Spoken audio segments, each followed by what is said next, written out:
anak kita dengan anaknya tetangga itu keistimewaannya lebih banyak mana? Lebih banyak anak kita atau anaknya tetangga? Keistimewaan yang Allah berikan kepada kita itu kepada anak kita atau kepada anaknya tetangga? Anak kita. Cuma kadang-kadang marahnya itu bukan marah mendidik, tapi marah karena balas dendam, emosional, meluapkan emosi. Makanya kadang-kadang coba kita renungkan dulu ketika kita waktu kecil, ya, dimarahi oleh ayah. Itu kan ayah ibu kita marah itu kan karena emosi kan. Jengkel juga kan orang tua kita dulu ya, melihat perilaku kita yang tidak taat kan itu ya. Apa yang kita rasakan saat kita dulu dimarahi oleh orang tua kita?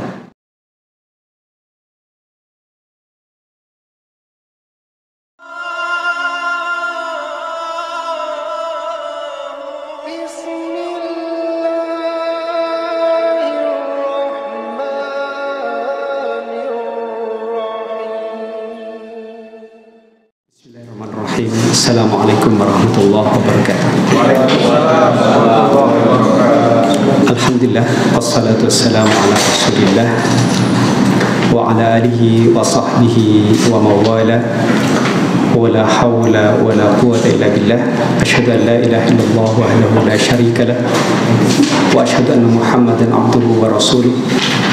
Allahumma salli wa sallim ala nabiyyina wa habibina wa qurrata a'yunina Muhammadin sallallahu alaihi wasallam wa ala alihi wa sahbihi ajma'in. Amma ba'du.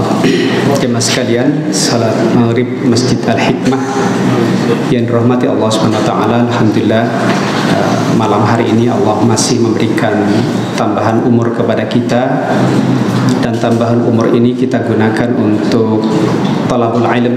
Mudah-mudahan ini menjadi sebab sampainya kita melalui jalan surganya Allah Subhanahu wa taala.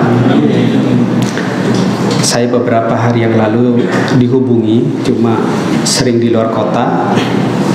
Malam hari ini sebenarnya agak berat sebenarnya, cuma karena saya kalkulasi waktunya masih memungkinkan. Saya itu jam 7, sekitar jam 7.20 itu naik kereta ke Purwokerto. Jadi nanti saya izin sholat habis maghrib, isya ya, saya tidak sholat di sini. Saya akan langsung menuju Gubeng. Ya. Saya diundang oleh lembaga Al Irsyad di Purwokerto 2 hari untuk diskusi terkait dengan pengembangan Al-Quran di Purwokerto, di Al Irsyad. Jemaah sekalian, karena itu nanti saya jam 7 mungkin 30-32 mungkin saya izin ya, pas isya ya. Nah, malam hari ini saya akan bawa sebuah dari kitab kecil, dan ini saya bahas di pesantren saya dan cukup bagus. Saya punya pesantren namanya Ma'had Baitul Quran Madura. Itu ada sekitar 120-an santri ya.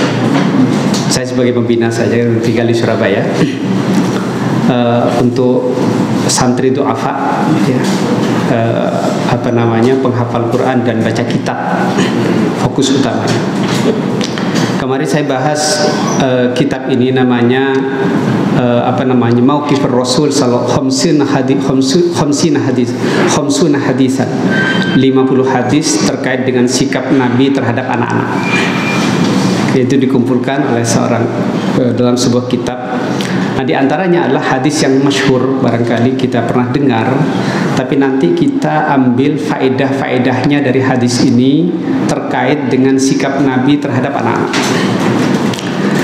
Pertama adalah hadis yang diriwayatkan oleh sahabat Anas radhiyallahu an. Qala qadima Rasul sallallahu alaihi wasallam al-Madinata laisa lahu khadimun. Nabi datang ke kota Madinah ketika hijrah itu tanpa diiringi pembantu. Beliau itu tidak punya pembantu ketika datang ke Madinah. Fa akhadha Abu Talha biyadai. Lalu Abu Talha ini adalah ayah angkatnya dari sahabat Anas. Ya. Kita mungkin pernah mendengar ada seorang sahabiah Rasul, yaitu Ummu Sulaim, yang dilamar oleh Abu Talha dan maharnya adalah masuk Islam. Nah, ini Abu Talha. Jadi kata Ummu Sulaim, lelaki seperti engkau itu tidak ada yang bisa menolakmu gitu. Karena mungkin ganteng, terus kaya gitu ya. Bagus, baik. Cuma satu sebabnya aku menolakmu, karena kamu belum masuk Islam. Jika engkau masuk Islam, maka itulah maharmu gitu ya. Lalu Abu Talha ini setelah itu masuk Islam, tersebab kepincut oleh Ummu Sulaim, kepincut janda gambarnya gitu ya. Tapi janda yang baik gitu ya. Nah, fantalaqa bi, kemudian fa akhadha Abu Talha biyadai. Lalu Abu Talha mengambil tanganku, kata sahabat Anas. Sahabat Anas ini masih umur sekitar 10 tahun. Sehingga 10 tahun itu biasanya disebut dengan istilah gulam. Yaitu dalam bahasa Qur'annya itu adalah anak-anak atau anak remaja bahasanya. Walaupun mungkin ada yang enggak setuju dengan istilah anak remaja. Nah, jamaah sekalian yang rahmati Allah Subhanahu wa taala. Lalu Abu Talha mengambil tanganku, kata Anas, sahabat Anas, ayah angkat ke Abu Talha. Fantalaqa bi ila Rasul sallallahu alaihi wasallam. Kemudian Abu Talha berjalan bersamaku menuju Rasul sallallahu alaihi wasallam yang baru hijrah ke Madinah. Faqala, kemudian berkata, ya Rasulullah, wahai Rasulullah sallallahu alaihi wasallam, inna Anasan gulamun kaisun. Sesungguhnya Anas ini, anak kecil ini adalah gulam, yaitu anak remaja yang cerdas. Ya. Falyakhdumka, maka aku ingin anak ini menjadi pembantumu, berkhidmah kepadamu, menjadi khadim kepada engkau. Maka kata sahabat Anas setelah itu, fa khadamtuhu fis safari wal hadari, kemudian aku menjadi pelayan Rasul di dalam kondisi safar ataupun dalam kondisi hadar, yaitu berasa di kota Madinah. Maqala, ini yang paling penting, poin pentingnya Pak, betapa indahnya akhlak Nabi. Maqala li syai'in, dia tidak pernah berkata kepadaku li syai'in sona'tuhu, terhadap sesuatu yang aku lakukan, lima sona'ta hadza hakadha, kenapa engkau melakukan begini, kenapa engkau begitu. Enggak begitu, Nabi enggak pernah. Wala li syai'in lam asna'hu lima lam astasna hadza wa hakadha, kenapa engkau tidak melakukan ini, kenapa engkau tidak melakukan itu. Itu biasanya apa Pak? Menyalah-nyalahkan orang. Kalau kata orang Madura itu manglo. Saya kan orang Madura, manglo atau manglo Pak. Manglo itu apa nih? Pokoknya apa yang dikerjakan orang lain itu salah gitu. Selalu komplain. Nah gitu ya. Selalu komplain. Apa saja faedah dari hadis ini? Yang pertama adalah jawaz an yattakhidal muslimu khadiman yaqumu ala khidmatihi. Boleh seorang muslim itu punya pelayan. Boleh ya. Bukan sunnah loh Pak. Boleh. Jangan segala sesuatu yang datang dari Nabi langsung dihukumi sunnah, bahaya. Ini loh pentingnya. Oh ini sunnah Nabi ini. Apa namanya, punya pelayan. Jangan segala sesuatu karena ini dilakukan oleh Nabi lantas semuanya dihukumi sunnah Nabi. Nah itu enggak begitu caranya. Makanya penting kita itu bertanya kepada orang yang ahli ilmu, para ulama. Ya, tidak lantas menghukumi segala sesuatu. Oh, ini sunnah Nabi begitu. Ada pernah dapat misalnya Nabi makan 2 kali, lantas nanti sunnahnya makan 2 kali. Enggak begitu juga gitu loh. Ya. Karena orang-orang Arab rata-rata saya tanya makan 2 kali. Saya ke Yordan, tadi saya jemput ke bandara, ada Ustadz dari Yordan, Ustadz dari Yordan nanti ngajar di Malang 3 bulan. Saya tanya makan 2 kali gitu. makan roti gitu. Gitu. Kalau kita makan 2 kali lapar Pak ya. Lapar itu bukan sunnah lapar itu. Nah itu penting kita jangan gampang setiap kita belajar hadis langsung kepada sumbernya, langsung kita membuat kesimpulan. Ini bahaya. Itu yang pertama. Jawaz an yattakhidhal muslimu khadiman yaqumu ala khidmatihi. Hendaklah boleh seorang muslim mempunyai pelayan, terutama kalau kita mampu, istri kita gitu loh Pak. Diringankan bebannya, ya, diringankan beban. Kemudian yang kedua, la tastati'u an ta'rifa syahs katsiran. Kamu tidak akan tahu karakter seseorang. Ya, menilai seseorang. Kamu tidak akan bisa menilai seseorang hatta taqruba minhu, sampai engkau betul-betul dekat dengan orang tersebut. Nah, sahabat Anas ini menilai Nabi. Ya, akhlaknya sangat bagus karena dia kesehariannya bersama Rasul sallallahu alaihi wasallam. Maka kita yang jauh dengan orang jangan gampang nilai Pak, apalagi sekarang zaman medsos. Iya, lihat potongan video terus langsung disimpulkan padahal kita tidak tahu hakikatnya. Itu bahaya. Sekarang ini kalau kaedahnya medsos Pak, segala sesuatu itu hoak kecuali yang terverifikasi gitu ya. Gitu. Kalau sampean segala sesuatu yang di-share sekarang video itu Pak, yang lalu-lalu, coba kalau misalnya ada banjir misalnya itu, atau ada perang, penyiksaan film-film yang dulu itu Pak bisa disatukan.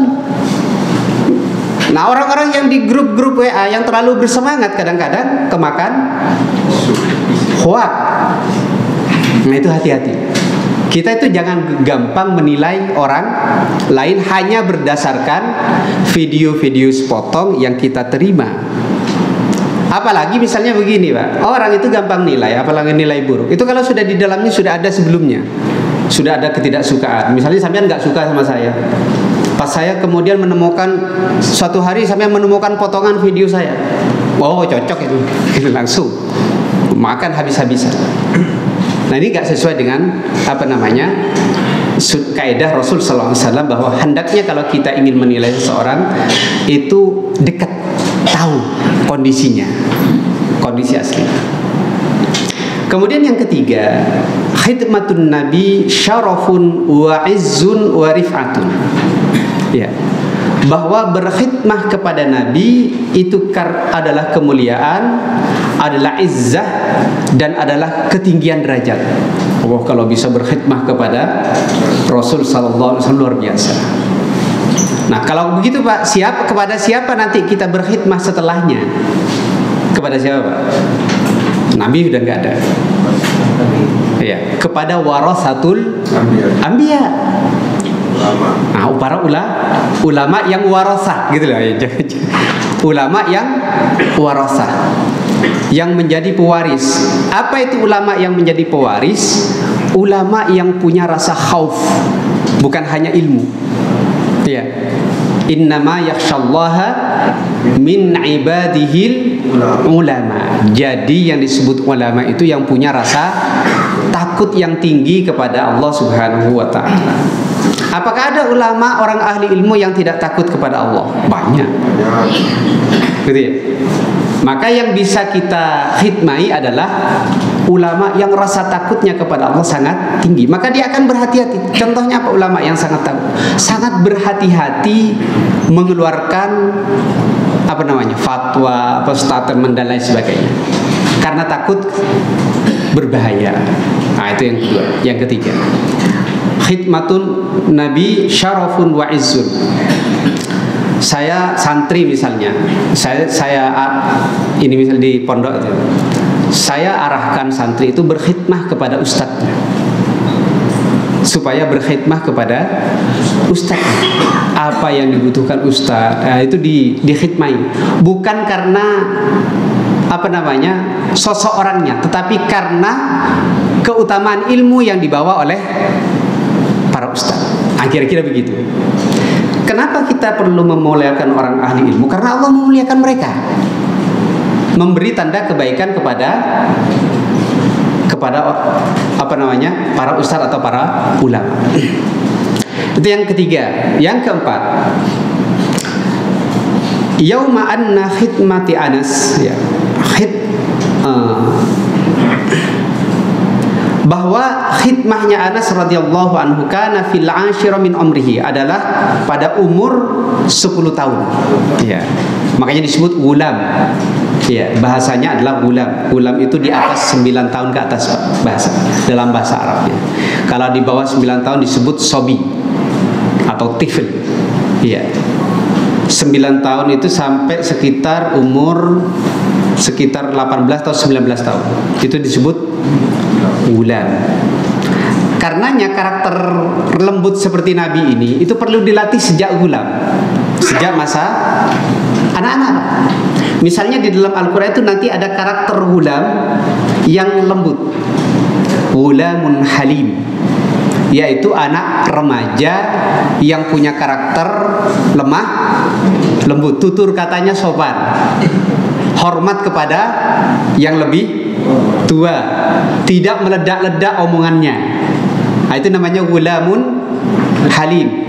Nah, itu disebut di dalam Al-Quran menjadi pesan bagi kita bahwa anak remaja yang sudah masuk usia 10 tahun itu perlu dididik dengan sifat kelembutan.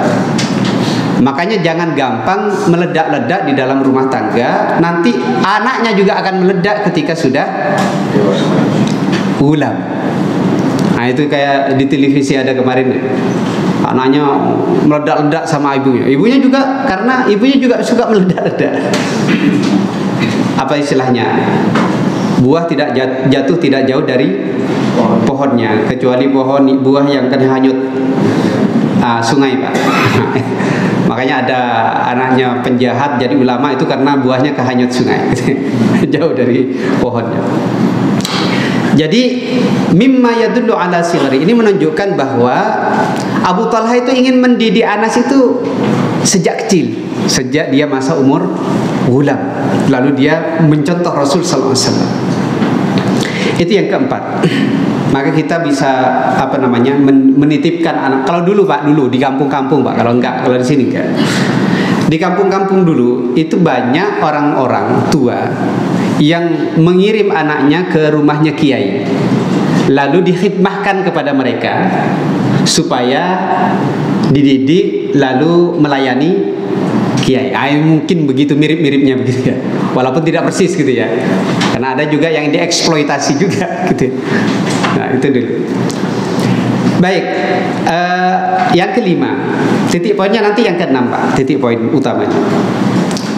Kushifalana sahabiyu Anas, ya. Kasyafalana as-sahabiyu Anas, menyingkap kepada kita sahabat Anas janiban min hayatin Nabi, sisi kehidupan Rasul sallallahu alaihi wasallam.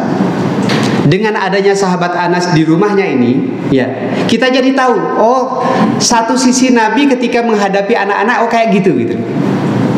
Makanya Rasul sallallahu alaihi wasallam luar biasa, Pak. Itu banyak menikahi, termasuk alasan menikahi Sayyidah Aisyah yang gadis dan cerdas. Itu alasannya, Pak, salah satunya, Pak, hikmahnya, Pak.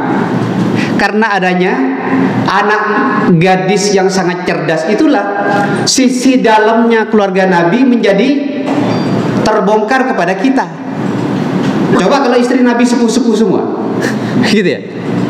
Maka jangan hanya dilihat Nabi itu menikahi anak gadis, tapi dilihat visi, kok sering mati-mati ya. Dilihat dari visi Rasul SAW yang ingin, ya, sisi kehidupan beliau itu tersingkap kepada umatnya, lalu menjadi petunjuk kepada kita umatnya Nabi Muhammad SAW. Maka dengan tersebab hadirnya Sayyidah Aisyah, apa yang terjadi? Hadis-hadis Nabi dari Sayyidah Aisyah sangat banyak, karena kecerdasan istri beliau yang masih muda. Nah, itu penting.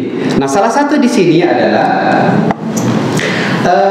hadirnya sahabat Anas ini menyingkap kepada kita cara Nabi menghadapi anak-anak.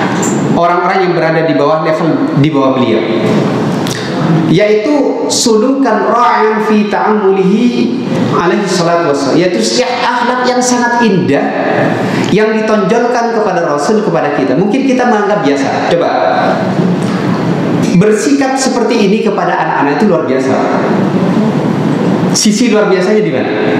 Saya ingin tanya, sampean itu kalau marah sama orang, itu marah murni karena kesalahannya atau karena posisi orangnya atau kondisi orangnya? Karena murni kesalahannya atau karena kondisi orang yang kita hadapi? Contoh, ya, misalnya ada orang terlambat, ya, yang terlambat itu adalah orang di bawah level di bawah kita. Kita marah kepada orang itu karena terlambatnya atau karena orang itu berada di bawah level kita? Benar, karena terlambatnya. Coba kalau yang terlambat ternyata yang selevel, apakah masih marah? Atau yang malah di atas kita masih marah? Nggak berarti kan? Berarti bukan karena terlambatnya. Kita itu marah karena level yang kita hadapi. Itulah yang kita tidak menunjuk betapa agungnya akhlak Rasul Sallallahu Alaihi Wasallam. Sampean marah sama istri itu karena istrinya yang di bawah sampean atau karena kesalahannya? Coba kalau kesalahannya itu orang lain, apakah mungkin marahnya sama dengan kepada istri kita? Belum tentu sama gitu ya. Artinya bukan murni karena kesalahan, tapi karena berada di bawah penguasaan kita. Misalnya marah di jalan, dilihat kan, kalau di jalan dianggap orang ini di bawah kita, kita marahnya luar biasa, ya. Tapi kalau yang keluar berpangkat tiba-tiba, ya, hilang marahnya. Atau yang kita marahi misalnya keluar dari mobil cantik misalnya, maaf ya, laki-laki, tiba-tiba marahnya jadi lembut gitu ya Pak. Nah, itulah maksudnya betapa agungnya akhlak Rasul Sallallahu Alaihi Wasallam. Dia itu kepada orang yang berada di bawah levelnya, bisa memperlakukan begitu. Kita belum tentu loh Pak. Apalagi yang gampang marah-marah gitu. Pasti yang sering kena semprot itu orang-orang yang berada di bawah levelnya. Ya, entah atasan kepada bawahan, ayah kepada anak istrinya, kepada pembantunya, kepada orang-orang yang mungkin lebih miskin, gitu ya. Tapi Rasul menunjukkan kepada kita, kepada orang anak kecil yang jauh berada di bawah levelnya, menunjukkan akhlak yang sangat indah. Maka disebutkan begini, hal yastati'ul murabbi, bisakah seorang pendidik? Ini kata kuncinya di sini Pak. Sawa'un akana aban aw ghairahu, apakah dia seorang ayah atau selain ayah, atau bisa jadi guru, dan lain sebagainya. An yukhaffifal laum wal itab wal itab, bisakah seorang pendidik, apakah dia seorang ayah atau yang lainnya, meringankan caciannya,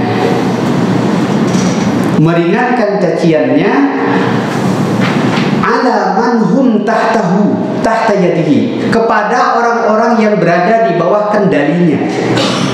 Bisa enggak Anda wahai para pendidik, wahai para ayah, atau Anda juga seorang guru, menahan mulutnya untuk tidak mencaci kepada orang yang berada di bawah kendali Anda, yang berada di bawah tahta yadi, di bawah kendali kita.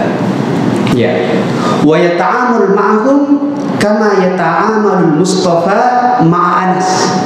Bisakah kita wahai para pendidik, ya, apakah kita seorang ayah, berinteraksi dengan mereka yang berada di bawah kendali kita seperti interaksinya Nabi kepada sahabat Anas bin Malik?